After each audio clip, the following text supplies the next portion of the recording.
আজকে আমরা যদি পুরো বাংলাদেশের পরিস্থিতি লক্ষ্য করি, এখানে আমরা দুটি জিনিস দেখতে পাচ্ছি। একটি হচ্ছে যে এই যে স্বৈরাচার সরকারের যে ১৬ বছরের যে শাসনামল, যেটাতে মানুষ তিক্ত বিরক্ত হয়ে গিয়েছিল, মানুষের ভিতরে একটি ক্ষোভ সৃষ্টি হয়েছিল এবং মানুষকে যে বিভিন্নভাবে বিভিন্ন রাজনৈতিক মতাদর্শের কারণে বা বিভিন্ন উদ্দেশ্য প্রণোদিত ভাবে তাদেরকে হেনস্থা করা হয়েছে, জেলে নেওয়া হয়েছে, আদালতে নেওয়া হয়েছে, থানায় নেওয়া হয়েছে।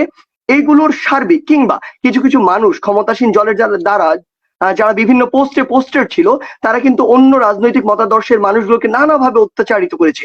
সেই জায়গা থেকে মানুষের একটি ক্ষোভ তৈরি হয়েছে। কিন্তু ওই মানুষগুলো যে কাজগুলো করছে, আপনি দেখে থাকবেন, আমরা সোশ্যাল মিডিয়া থেকে শুরু করে সব জায়গায় প্রত্যেকদিন বলছি যে ওই জায়গাগুলোতে মানুষের সাথে এই যে আচরণ, সেটি যদি আবার আপনারা করেন, তাহলে তাদের সাথে আপনাদের কিন্তু কোনো পার্থক্য থাকছে না।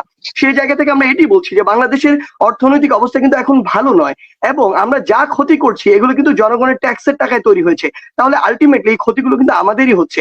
তাহলে আলটিমেটলি বাংলাদেশে অলরেডি একটি ইকোনমিক্যালি একটা সাস্টেনেবল অবস্থার মধ্যে দিয়ে যাচ্ছে না, সেই জায়গায় এই ক্ষতিগুলো হলে পুরো রাষ্ট্রের একটি ক্ষতি।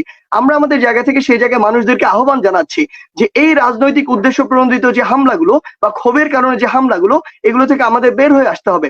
ইভেন কেউ যদি ইচ্ছাকৃত ভাবে এই সহিংসতাগুলো চালায়, আলটিমেটলি সে যদি কোনো রাজনৈতিক দলের হয়, দিন শেষে কিন্তু ওই রাজনৈতিক দলের যে ইমেজটি সেটি নষ্ট হচ্ছে।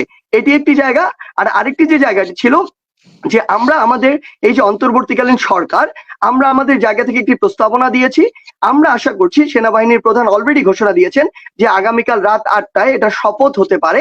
তো সেই জায়গা থেকে আমরা আশা করছি আগামীকালকে যদি এটি শপথটি হয়ে যায় অনুষ্ঠিত, তাহলে পরশুদিন থেকে একটি স্বাভাবিক বাংলাদেশ আমরা দেখতে পাবো, যে বাংলাদেশে আমরা প্রত্যাশা করি। এবং একটি সংস্কারের মধ্য দিয়ে আপনি যে প্রশ্নটি করলেন আসলে যে কত দ্রুত সময়ের মধ্যে হতে পারে, আপনি জেনে থাকবেন যে বাংলাদেশে বিগত ১৬ বছরে আসলে কোনো ইলেকশনই হয় নাই। জাতীয় নির্বাচন বলতে বাংলাদেশে কিছু ছিল না। মানুষ তার ভোটাধিকার হারিয়েছে। সেই জায়গা থেকে আপনার এই সিস্টেমগুলোকে রিফর্ম করতে হবে। বাংলাদেশের নির্বাচন কমিশনকে আপনার ওই আস্থাটি ফিরিয়ে আনতে হবে মানুষের, মানুষ যেন ভোট দিতে চায়। ওই জায়গায় যে মানুষগুলো রয়েছে, করাপ্টেড মানুষগুলো, তোষামতকারী মানুষগুলো, তাদেরকে আপনার চেঞ্জ করতে হবে। আপনি যদি বিচার বিভাগের দিকে লক্ষ্য করেন, মানুষের কিন্তু এই আস্থাটি চলে গিয়েছে বিচার বিভাগের উপর থেকে।